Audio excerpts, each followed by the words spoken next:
Salam sejahtera, sahabat IKPS terkasih. Sebelum kita merenungkan firman Tuhan, mari kita mengambil waktu berdoa. Mari kita berdoa. Ya Tuhan, kami bersyukur karena Engkau mengasihi kami. Dan kalaupun keadaan kami berat ya Tuhan, Engkau meminta kami untuk datang ke hadapan-Mu.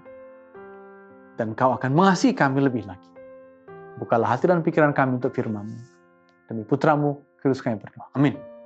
Saudara yang terkasih, akan menjadi sumber firman Tuhan untuk kita ialah dari Yesaya 64 ayat 6. Saya akan membacakan untuk kita. Demikian tertulis. Demikianlah kami sekalian seperti seorang najis, dan segala kesalehan kami seperti kain kotor. Kami sekalian menjadi layu seperti daun, dan kami lenyap oleh kejahatan kami seperti daun dilenyapkan oleh angin. Saudara-saudara yang terkasih, keadaan manusia yang kadang-kadang berat, menderita, atau dalam ayat 6 tadi dikatakan, keadaannya seperti layu, seperti daun yang layu dan lenyapkan itu. Keadaan itu adalah keadaan yang memang bisa manusia tanggung dalam hidupnya. Untuk itu memang saudara-saudara kita diminta untuk mengatasinya, untuk menemukan kekuatan agar bisa keluar dari keadaan itu. Namun juga saudara-saudara yang menarik, Alkitab juga firman Tuhan meminta kita untuk mengakui keadaan kita, bahkan untuk mengakui dosa-dosa kita. Salah satu yang diminta untuk kita akui agar jangan terjadi lagi ialah apa? Agar jangan kesalehan itu seperti kain kotor yang menutup. Agar jangan dengan keadaan kita yang berat itu kita seolah-olah sedang menutup diri, sedang tertutup karena keadaan itu sedemikian beratnya, saudara-saudara. Oh ya, dalam satu kamus, saudara-saudara, kata kafir sebenarnya lebih banyak berarti bukan untuk mengejek orang lain sebagai orang kafir. Kata kafir berasal dari kufur yang berarti tertutup. Orang yang tertutup, orang yang menutup dirinya, entah karena dia menanggung sesuatu, entah karena dia berdosa, dia menutup dirinya sehingga dia mengalami dirinya sebagai orang kafir.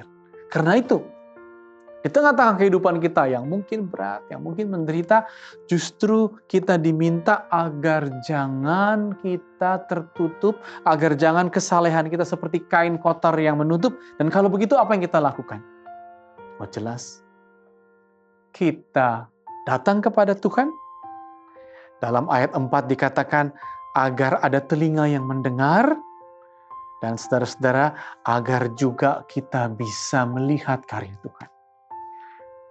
Jadi kita perlu mengakui memang ada yang mungkin kita tutupi. Tapi dengan cara apa kita mengakui? Dengan cara bukalah telinga kita dan lihatlah kebaikan Tuhan dalam hidup kita.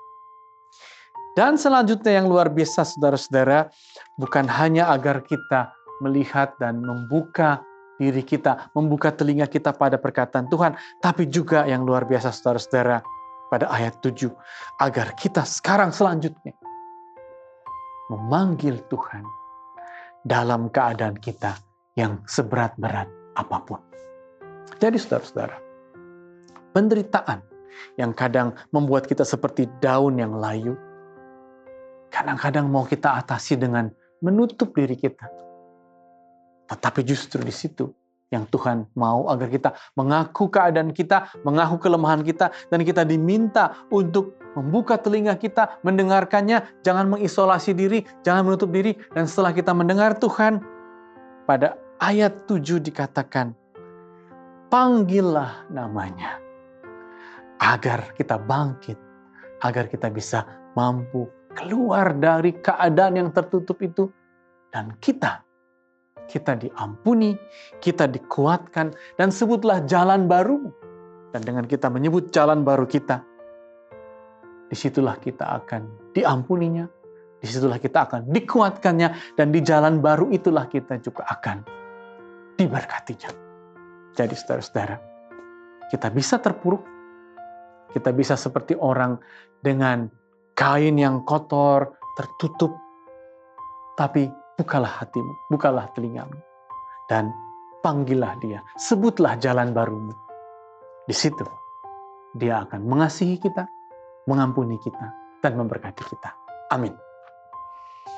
Ya Tuhan, kami bersyukur bahwa jalan yang kami tempuh yang bisa saja sedemikian berat dan terpuruk, kiranya kami tidak semakin menutup diri, tapi kami keluar mengakui keadaan kami. Dan dengan kami mengakui keadaan kami, kiranya kami mendengar suara-Mu, dan kami pun memanggil Engkau agar jalan baru kami, jalan yang Kau berkati, jalan yang Kau beri kasih-Mu. Inilah doa kami demi putra-Mu, Kristus kami berdoa. Amin. Mengejar hadir-Mu di dalam hidupku, dekat padamu, itu rinduku.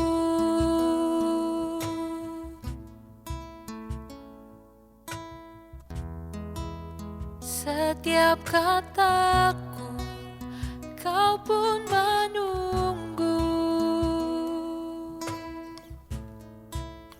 Tak kusangka ku temukan satu kasih yang abadi. Kini ku datang dan ku bawa hidupku,